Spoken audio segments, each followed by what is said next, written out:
So we are, in short, we are tired.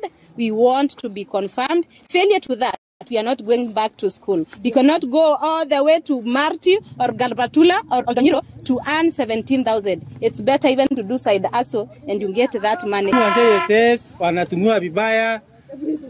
Tuliingia internship tukaambiwa ni ya mwaka moja, tukaongezewa na bando hao walimu ambao inaongezewa wanapata 17,000 ambayo hata kununua chakula yenyewe ni shinda.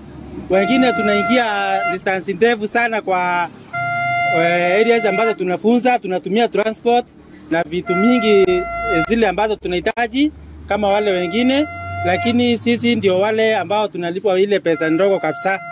So tunaomba serikali na TSC watutoe hii mzigo ambayo walituweka, kwa sababu sisi kama walimu wa JSS tumeshindwa nayo.